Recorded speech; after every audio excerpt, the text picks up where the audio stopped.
Thanks, Ciara. I fully support the motion. Indeed, I signed the motion as well, and I think it's very important, and we could actually do the country a service and save a lot of money by ending the work of the so-called expert group now, at this stage, if Fianna Fáil voted, as they say they intend to vote, to actually abolish water charges once and for all. Because we all know what the expert group is going to say.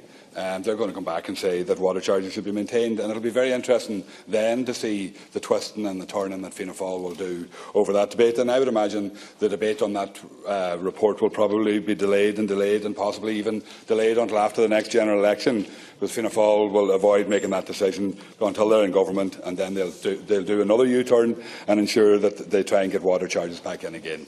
The reason we've got to this stage is because of a mass boycott of payment of water charges, not because of mass opposition to water charges, but because of mass boycott of payment of those water charges, which has made Irish water unworkable. The campaign of the Right to Water campaign has shown, with hundreds of thousands of people taking to the street on over 8 occasions, that there is huge opposition to it. Fianna Fáil have done that. I'm sure they've done their focus groups and they've done their surveys, and they see that the opposition is still there to water charging, and that's why they made their submission saying that charges should be abolished.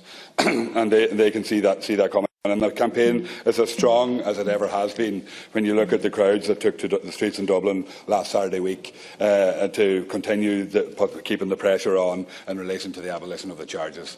But what we need more than that. What we need, and we saw, as reported in the papers today, that the Greek government voted last night to privatise water in Greece.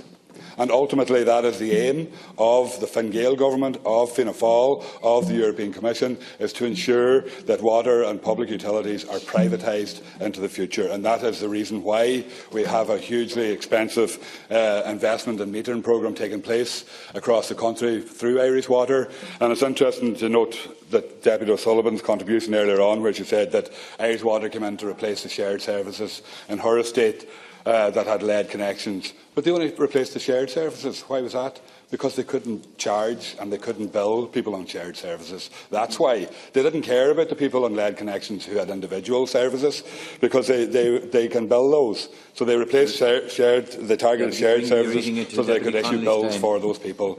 So I fully support this motion, but what we need the referendum to be held. We need the bill to come through this House as well, to have a referendum to make sure that water charges stays in public ownership, because that's the only thing that will ultimately protect the citizens in this country.